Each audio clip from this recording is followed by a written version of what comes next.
Let's talk about mistake number 1. Working under the assumption that learning more sight words leads children to be more fluent readers. And I see this all the time in the Facebook groups. People saying, I need to move my children up levels. So how do I get them to learn sight words because they don't seem to be learning them?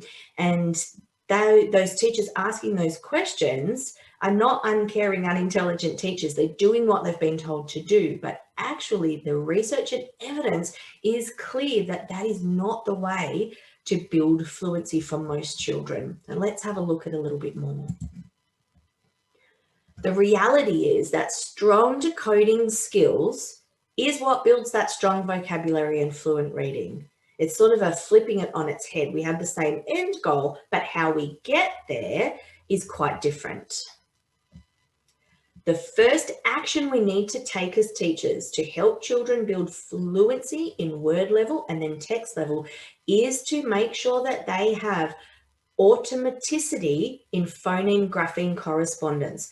That means that you can show them this and they go, straight away without effort. If you show them this grapheme and they go, they don't have it. Even if they look at it and they take a second and then say, they don't have it. It needs to be super strong and fast. And we're going to look at some strategies to help them build that capacity. Automatic blending orally and then with graphemes. So that means that you can say to the student, cat, and they can say, well, that's cat. The next step from there is that they look at the graphemes and they read it themselves and say, cat. They need to work through that process. So making sure we're providing good, strong instruction in phonemic awareness, both with and without the graphemes. And by the way, the grapheme is just the letter or letters that it represents a phoneme or a sound. Making sure we've got that happening is very, very important.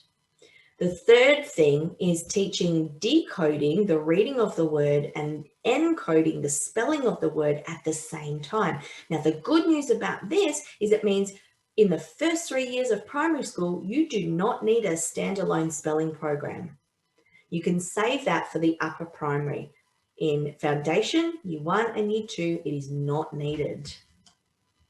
And the fourth thing is making sure that we are providing multiple exposures because that's what leads to orthographic mapping.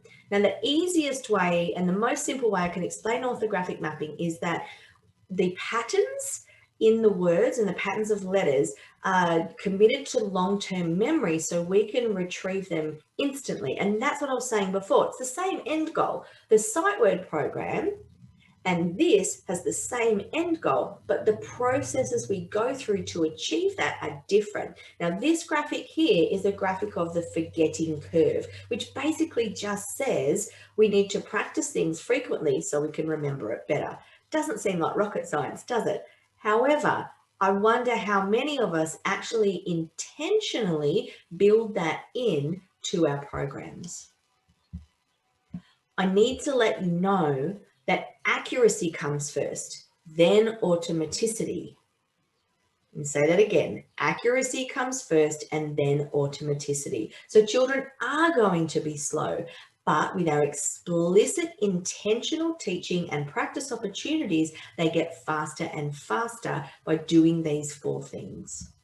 So what does that mean for sight words? Well, I'm going to show you. So let me show you. I have a trusty whiteboard here. And let me make that a little bigger for the recording so that you can see. Okay, so the first thing we need to talk about is the fact that most of the words that we call sight words are actually regular decodable words. It's probably not news to you. So words like in and it are just regular decodable words. You don't need to teach these separately, even though they would typically sit in the sight word bank. You just include them in along with the phonics progression. So as the child has learnt I and n, then you teach them to blend the word in. Now they're going to be a little slow at first, but they will get faster. Where we need to focus our attention is on the irregular high frequency words. Now, they're called irregular not because they can't be sounded out, but because the children haven't yet learned the phoneme, grapheme correspondence, or the letter sounds that go with it. So here's how I would teach it. Now, I'm going to put on my teacher voice here, so apologies in advance. So I would say, boys and girls, today we're going to learn a word that can be a little bit tricky, but you are the cleverest class in the whole universe, and I have no doubt that you're going to be able to learn it. Let's have a look. The word we're going to learn how to read is.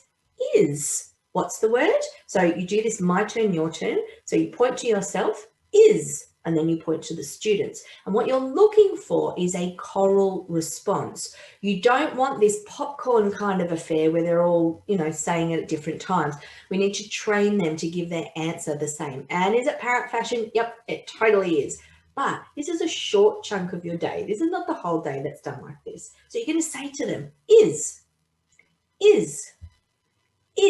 And the purpose of repeating it is twofold. Firstly, they get the feel of the word in their mouth. And I know that sounds weird, and I have no backup for that at all. It's other just makes sense to me that they feel the word in their mouth. And we know that all literacy is built out of oral language. So they feel it in their mouth. The other purpose of doing that multiple times is that we know that not all children are going to be ready to pay attention at the same time. So by doing this a few times, we're giving our attention stragglers a chance to catch up, rather than by the time they tune in, you're already into the teaching and they've missed the first bit. So is a couple of times. And then you say, there are two sounds in this word, is. On this, the first sound here, we know this one. This is it. We have already learnt it. But there's a tricky sound. I'm going to put a circle around it. And in this word, this is z. Oh, isn't that odd? Is. What's this word? And they're going to say is. And I'll say, let me write it again without all the circles. Without the circle. There we go. Is. Your turn. Is. Boys and girls, write is on your board. You're going to leave it there and show it to them. We're not trying to trick them at all. Write is on your board. Now put your finger underneath is. And that's it. You're not going to go off on a tangent and include the z in your phonics program. It's just for this word. Now, if you do this well, it means that when you come to a new word like, when you come to a new word, so I'll pop is up here because we've learned is. When you come to the word has, you can say to them, this word has two sounds we already know. Ah, but it's also got a tricky sound. Let me put a circle around it. It has z at the end as well. Do you remember our word is? It's just like that. So when we sound it out, it's has. Your turn.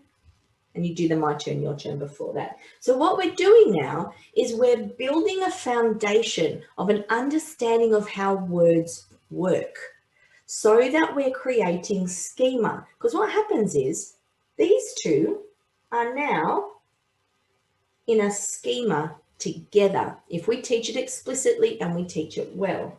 And when we get to the word was, well, ordinarily, if we were just looking at was on its own, we would say that there are two irregular parts, the o and the z. But we have already learned that the s is a representation of z in some words. Now the children's cognitive load is not on trying to process two irregular parts, but one. So the order in which we teach these irregular high frequency words can matter. Now there's one tricky part, was. Now when they get to this word in a decodable text, they're not necessarily going to sound it out because their little brains are still going to be in that is ah. But you can say it's a tricky word and try and prompt them. And if they don't have it, you just give it to them.